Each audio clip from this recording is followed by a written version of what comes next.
A client with diabetes mellitus type 1 reports feeling shaky, sweaty, and tachycardic.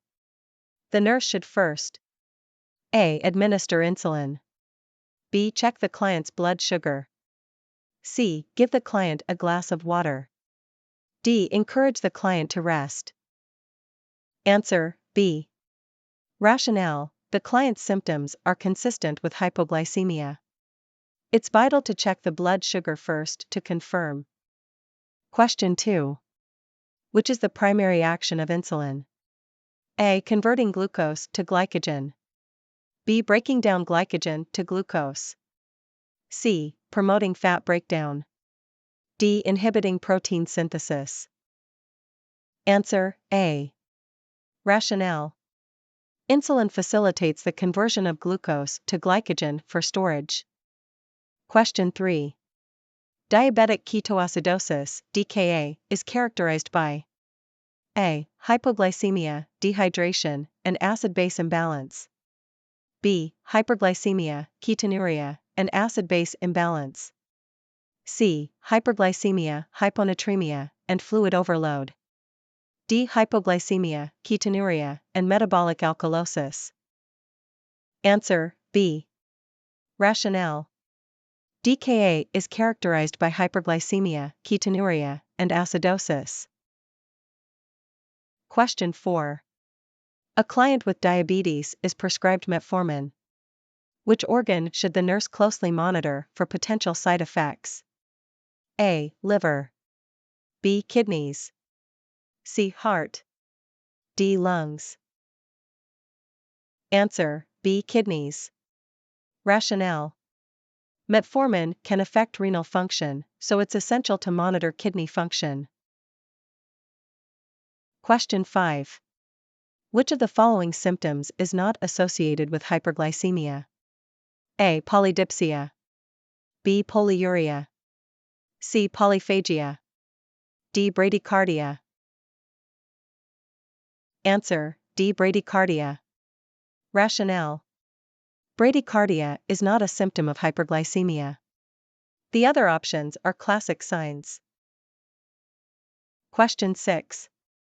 Dawn phenomenon in diabetes refers to A. A mid-afternoon blood sugar drop. B. An early morning rise in blood sugar. C. Fluctuations in blood sugar during menstruation. D. A post-meal spike in blood sugar. Answer B. An early morning rise in blood sugar. Rationale: the dawn phenomenon refers to an early morning rise in blood sugar. Question 7. Which is the primary goal when treating a client with DKA? A. Administering oral hypoglycemic agents. B. Restoring electrolyte balance. C. Administering high doses of insulin. D. Hydration and normalizing blood glucose levels. Answer D. Hydration and normalizing blood glucose levels. Rationale: the primary goal is hydration and normalizing blood glucose levels. Question 8. A client with diabetes has a foot ulcer with blackened tissue. This type of tissue necrosis is termed A. Granulation. B. Eschar. C. Exudate. D. Fibrin. Answer B. Eschar. Rationale: blackened tissue on an ulcer is called eschar. Question 9. Which statement indicates that a diabetic client understands foot care? A. I should soak my feet in hot water daily. B. I'll inspect my feet every week. C. I'll wear sandals during the summer. D. I should always wear closed shoes and inspect my feet daily. Answer D. I should always wear closed shoes and inspect my feet daily.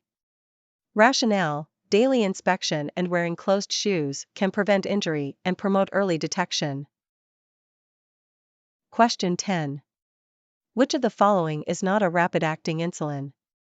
A. Lispro. B. Aspart. C. Glargine. D. Glulisine.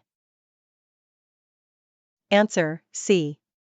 Rationale: Glargine is a long-acting insulin. Question 11. A client's blood glucose reads 320 mg per deciliter. The nurse should first A. Give the client food. B. Administer short-acting insulin. C. Check for ketones in urine. D. Encourage the client to exercise. Answer: C. Check for ketones in urine. Rationale: with such high glucose, it's essential first to check for ketones, which can indicate DKA. Question 12. When mixing regular insulin with NPH insulin, the nurse should A. Draw up NPH first, then regular. B. Draw up regular first, then NPH. C. Mix equal parts of each insulin. D. Avoid mixing the two insulins. Answer: B. Draw up regular first, then NPH. Rationale: the mnemonic RN can be used, regular before NPH. Question 13. A patient asks why they need to rotate insulin injection sites. What is the nurse's best response? A. It reduces the risk of insulin resistance. B. It ensures faster absorption of insulin. C. It prevents lipodystrophy at the injection site. D. It minimizes the pain of injection. Answer: C. It prevents lipodystrophy at the injection site. Rationale: rotating sites helps prevent the tissue changes that can occur with repeated injections, known as lipodystrophy. Question 14. What is a potential side effect of sulfonylureas like glipizide? A. Hyperglycemia. B. Weight loss. C. Hypoglycemia. D. Ketonuria. Answer: C. Hypoglycemia.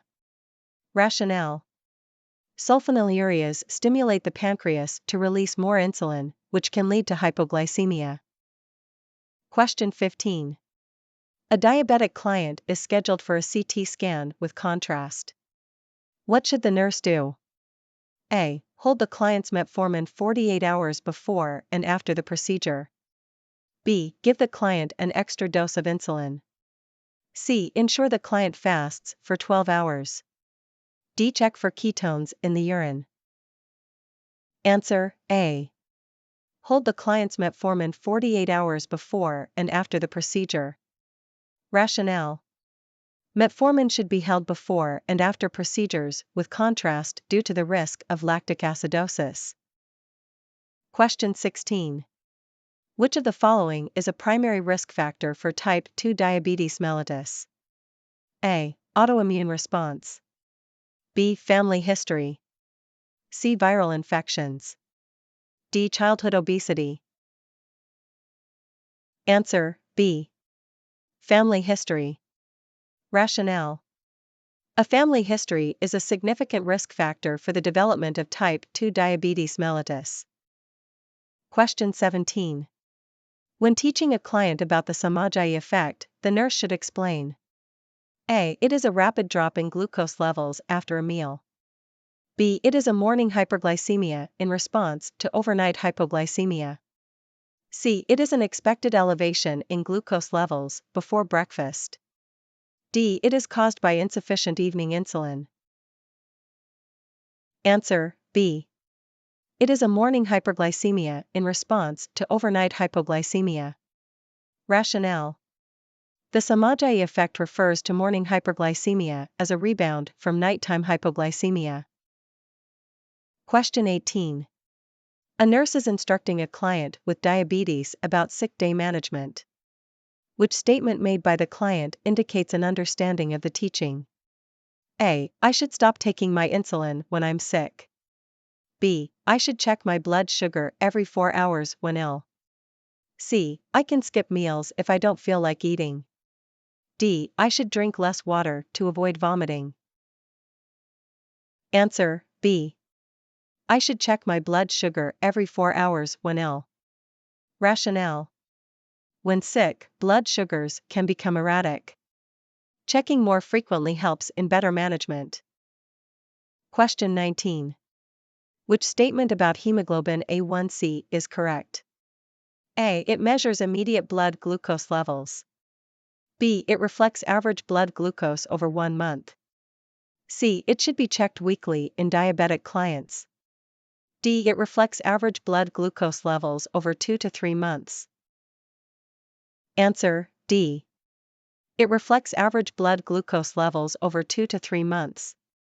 Rationale: hemoglobin A1C reflects the average blood glucose levels over approximately 2 to 3 months. Question 20. Which symptom is a client with hypoglycemia likely to exhibit?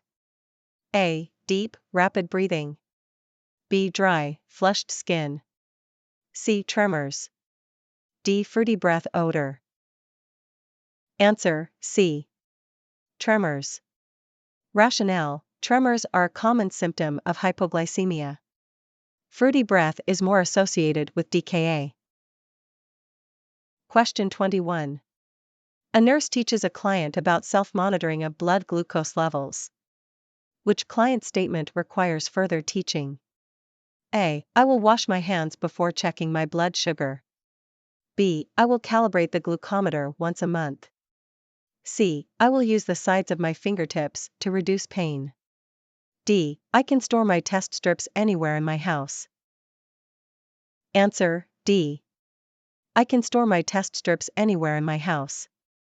Rationale: test strips should be stored as per manufacturer's recommendations, typically in their original container and not exposed to extreme temperatures or humidity.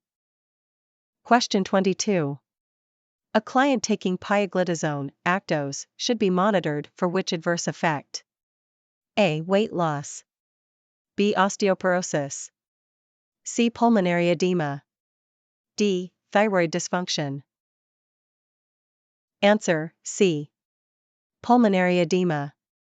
Rationale: pioglitazone has been associated with fluid retention and risk of heart failure, so signs of pulmonary edema should be monitored. Question 23. A nurse is reviewing dietary choices with a diabetic client. Which food choice indicates the client understands proper nutrition? A. Grilled chicken salad with low-fat dressing. B. Large fruit smoothie with whipped cream. C. Fried fish and potato chips. D. White bread with honey. Answer: A. Grilled chicken salad with low-fat dressing. Rationale: grilled chicken salad with low-fat dressing is a healthier choice and more aligned with diabetic dietary recommendations. Question 24. Which exercise recommendation is most appropriate for a client with peripheral neuropathy due to diabetes? A. High-impact aerobics. B. Long-distance running. C. Swimming or water aerobics. D. Barefoot yoga. Answer: C. Swimming or water aerobics. Rationale: swimming or water aerobics are low-impact exercises suitable for someone with peripheral neuropathy. Question 25. A nurse notes that a diabetic client's urine test is positive for microalbuminuria. This finding is an early sign of A. Diabetic retinopathy. B. Diabetic ketoacidosis. C. Diabetic nephropathy. D. Diabetic neuropathy. Answer: C. Diabetic nephropathy. Rationale: microalbuminuria is an early indication of diabetic nephropathy or kidney disease. Visit nursestudy.net for more nursing practice exams, care plans, and study guides.